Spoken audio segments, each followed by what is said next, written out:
আসসালামু আলাইকুম, কেমন আছেন সবাই? সকাল সকাল ঘুম থেকে চলে যাচ্ছি মাছরাঙা টেলিভিশনে ইন্টারভিউ দিতে। শহরে আসার কারণটাই ছিল আমার এখানে ইন্টারভিউ দেওয়ার জন্য।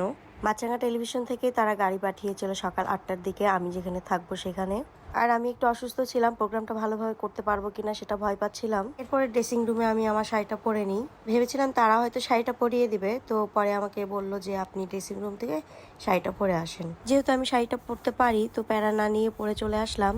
আর মেকআপটা হচ্ছে তারাই করে দিবে। ততক্ষণে বুঝতে পারিনি আমার পাশে যিনি বসে মেকআপ করছে উনি আমার হোস্ট আর আমি তার গেস্ট। ইতিমধ্যে আমার মেকআপ তারা করে ফেলে আর এখন আমার চুলটা হালকা স্ট্রেট করে দিবে। যাই হোক, আমাদের মেকআপ আর্টিস্টগুলো অনেক কিউট ছিল এবং আমার হোস্টও অনেক কিউট ছিল।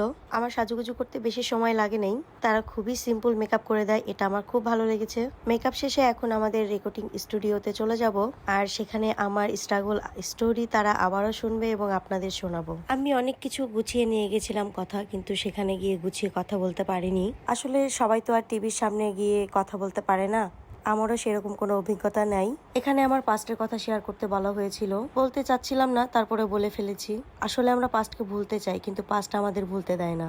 আসলে কষ্টের এই মুহূর্তগুলো না আসলে তো আজকের এই সুন্দর মুহূর্ত আসতো না, আজকে আমাকে টিভিতে দেখাতো না, মানে কখনো টিভিতে আমাকে দেখাবে সেটাই কল্পনা করিনি। সবাই আমার জন্য দোয়া করবেন, আমি যেন সামনে আরো এগিয়ে যেতে পারি এবং এরকম বড় বড় জায়গায় এসে আমার জীবনের গল্প বলতে পারি এবং আমাকে দেখে মানুষ যেন ইন্সপায়ার হয় এবং ভালো কিছু জীবনে করে। আল্লাহ হাফেজ।